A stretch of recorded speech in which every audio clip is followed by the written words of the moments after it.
Meditation and Mindfulness, written by Khenpo Karten Rinpoche. My root guru always said to me that it is very simple to meditate on our minds. The reason, he explained, is because everyone has a mind. The one who guides the mind to meditation is the self. And the very mind to bring to meditation is also that of self. Therefore, it is one's own mind that guides the delusional mind to a perfect one. When my root guru and I meditated together, he would always look at me and say, "Where are you now, Lama?" Even though I sat right in front of him, he would look at me directly and repeat it several times. He meant to ask me if my mind was really in my body. On a daily basis, he would say to me that he could see my body in the temple, but that he hoped that my mind was in my body. For the mind to be in the body, and for the mind to be free from all the delusions, are quintessential instructions that I consider of utmost importance and analyze every day of my life.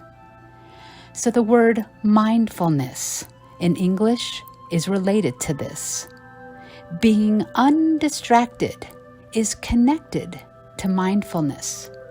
Our everyday habits must be anchored by this mindfulness. A beginner starts to meditate and determines that he will not let his mind wander or has great hopes for a good session. Then, when the meditation session does not go well, there is great discontent and doubt. The thoughts that the meditation did not go well yesterday and today all arise hope and doubt. This continuous hope and doubt has led us to the unending cyclic existence. A wish to stop the unwanted and hope for the good is what has kept us in samsara until now. When meditating, if your mind constantly waxes and wanes between hope and doubt, it is not beneficial. It is very important to keep the mind as is. Whatever thought arises in the moment, let it arise, whatever it may be. Thoughts cannot be stopped and should not be stopped. Thoughts are countless. If one ponders on every thought, one thought will lead to another, and then to another, and one could literally become mentally unstable. The vital instruction is to be undistracted and be aware. Whether thoughts arise or not, if the mind is aware, this harness of awareness is called meditation. During a snowfall, when snow falls from the sky, it is just snow, but the moment it falls onto a hot rock, it is no more snow. The form has changed from snow to liquid. Likewise, when the mind is not aware, we call it thoughts. But once our consciousness is harnessed by awareness, we do not call it thoughts. Thoughts are released then into Dharmakaya. When in awareness, the rise and release of thoughts occur simultaneously. In other words, thoughts do not have any effect on our minds. The most important thing during meditation is to be aware and mindful. One cannot meditate without mindfulness. When beginning to meditate, it is very important to do so in short yet frequent sessions. If you sit for 5 minutes today, sit for 10 minutes tomorrow. Don't bother so much about the length of a session that you sat for, but rather, while in meditation, be aware of the lucidity and clarity of mind with the grasp of mindfulness over thoughts. With the instant release of all thoughts that arise into Dharmakaya, rest your mind in the clarity of Rigpa, primordial awareness. For many, meditation may mean only stopping the 6 senses. Many think that merely by blocking the sense of sight, sound, speech, smell, and touch, they have meditated well. This is a good experience for a beginner, but meditation is beyond that. When one meditates, one experiences a profound sense of joy and bliss from the depths of one's mind, without any effort. The reason why this happens is because as thoughts release into Dharmakaya, the strength of that Dharmakaya or Rigpa manifests itself as extraordinary bliss and joy. At that moment, one develops an immense devotion towards one's guru and great compassion towards all sentient beings as tears begin to flow from one's eyes. In this experience, one develops the wish to meditate even more.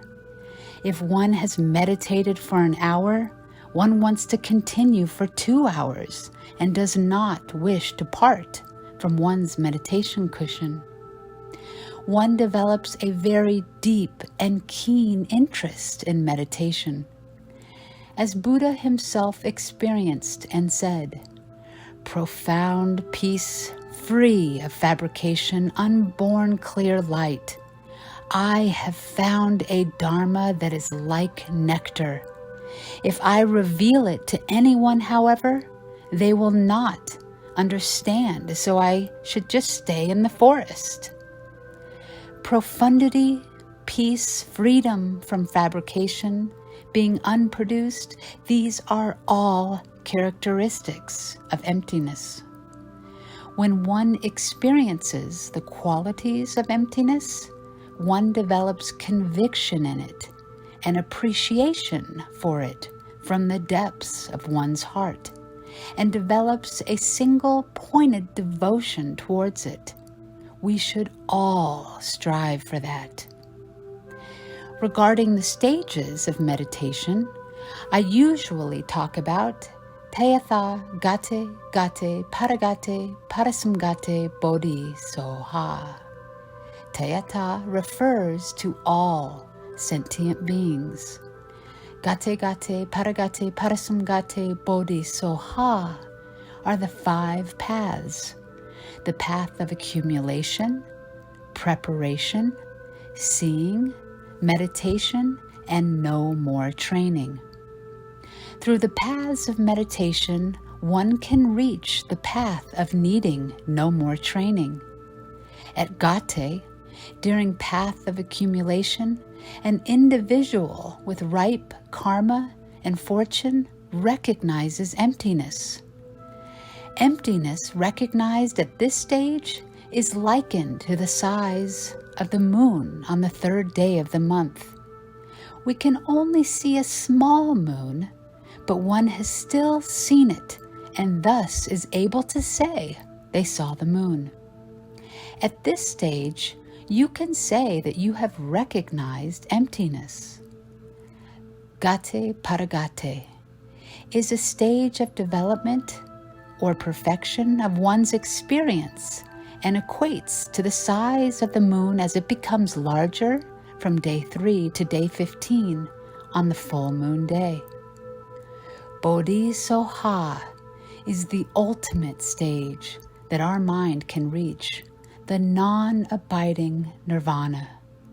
So one can ultimately develop the perfect mind by making strides at each stage. My greatest aspiration in this lifetime is to develop this mind. I like to tell my students of this deep aspiration because in Dharma, there is the path to fruition of the stages and an opportunity to develop our mind. As a spiritual guide, I teach the Dharma in its most genuine form. Some of my students have told me they become sad when they are unable to practice it diligently and think it also causes me sadness.